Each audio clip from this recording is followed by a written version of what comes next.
அனைவருக்கும் மாலை வணக்கம். இன்று காண இருக்கும் கதையின் தலைப்பு உண்மை ஒளி. என்ன குழந்தைகளே, கதைக்குள்ளே செல்லலாமா?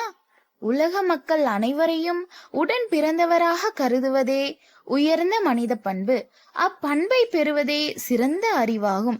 அத்தகைய அறிவுடைய சான்றோர்கள் துன்பப்படும் மக்களுக்கு தம்மால் இயன்ற உதவியை செய்வார்கள்.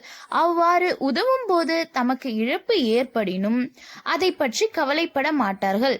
இக்கருத்துகளை விளக்கும் ஜன் கதை ஒன்றை காண்போம்.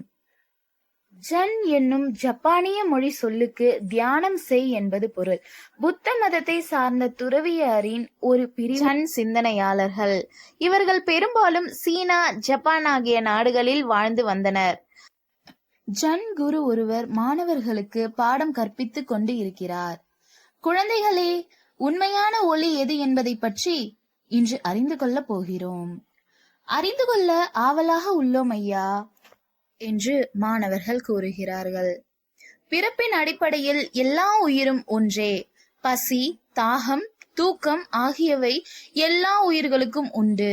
மேலும் இரவும் பகலும் மாறி மாறி வருவது போல வாழ்வில் இன்பமும் துன்பமும் மாறி மாறி வரும். இப்பொழுது உங்களை ஒரு கேள்வி கேட்கலாமா என்று குரு கூறுகிறார். இருள் கலந்து வெளிச்சம் வந்துவிட்டது என்பதை எந்த நொடியில் நீங்கள் அறிவீர்கள்? அதுக்கு மாணவர்கள் கூறுகிறார்கள், தொலைவில் நிற்கும் விலங்கு குதிரையா கழுதையா என்பதை அடையாளம் காணக்கூடிய நொடியில் வெளிச்சம் வந்துவிட்டதை நான் அறிவேன் ஐயா என்று கூறுகிறார் மாணவர். இல்லை, வேறு யாராவது கூறுங்கள் பார்ப்போம் என்கிறார் குரு. அதற்கு தூரத்தில் இருக்கும் மரம் ஆலமரமா அரச மரமா என்பதை அடையாளம் காணக்கூடிய நேரத்தில் உண்மையாக விடிந்து விட்டது என்பதை அறியலாம். சரிதானே ஐயா என்று மாணவர்கள் கூறுகிறார்கள். அதற்கு குரு கூறுவதை பாருங்கள். இல்லை, வேறு யாருக்காவது தெரியுமா என்று கூறுகிறார். அதில் மாணவர்கள் கூறுவதை பாருங்கள். எங்களுக்கு தெரியவில்லை ஐயா, தாங்களே கூறிவிடுங்கள் என்று கூறுகிறார். ஒரு மனிதரை காணும் போது இவர் என் உடன் பிறந்தவர் என்று எப்போது நீங்கள் உணர்கிறீர்களோ அப்போதுதான் உண்மையான ஒளி உங்களுக்குள் ஏற்படுகிறது என்பது பொருள்.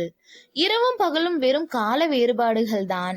உண்மையான ஒளி உள்ளத்தின் உள்ளே ஏற்பட வேண்டியது என்பதை நாங்கள் புரிந்து கொண்டோம் ஐயா என்று மாணவர்கள் கூறுகிறார்கள். உங்களுக்குள் ஒளி இல்லை என்றால் உச்சி வெயிலில் கூட காரிருளே என்பதை புரிந்து கொள்ளுங்கள். மீண்டும் நாளை சந்திப்போம். வகுப்பு முடிந்து மாணவர்கள் கலைந்து செல்கின்றனர். குரு அருகில் உள்ள சிற்றூருக்கு புறப்படுகிறார். இருட்டுவதற்குள் ஊரை அடைய வேண்டும் என்று சொல்லிக்கொண்டே கிளம்புகிறார். வழியில் யாரது சாலையோரம் படுத்து கிடப்பது? குதிரையை நிறுத்தி கீழே இறங்கிய குரு அந்த மனிதனை எழுப்புகிறார். குழந்தாய், எழுந்திரு, நீ யார்? ஏன் இங்கே படுத்திருக்கிறாய் என்று குரு கேட்டவுடனே இவன் மயக்க நிலையில் உள்ளதை அறிகிறார். படுத்திருப்பவருக்கு நீரை பருக தருகிறாய். குழந்தாய், எழுந்திரு, இந்த நீரை கொஞ்சம் குடி என்று குரு கூறுகிறார். மயக்கம் அடைந்தவர் எழுந்து உட்கார்ந்து பார்க்கிறார். பசியால் மயங்கி விழுந்து விட்டேன் ஐயா, நான் பக்கத்து ஊருக்கு செல்ல வேண்டும் என்று குருவை பார்த்து படுத்திருப்பவன் கூறுகிறார். அப்படியா, சரி, என்னிடம் குதிரை இருக்கிறது, நான் உன்னை அழைத்து செல்கிறேன், எழுந்திரு என்று குரு கூறுகிறார். குரு அவனை தன் குதிரையின் மீது உட்கார வைக்கிறார். மெதுவாக ஏறுப்பா, பார்த்து உட்காரு என்று குரு கூறுகிறார். குதிரை ஏறி அவன் குதிரையை அடித்து விரட்ட தொடங்குகிறான்.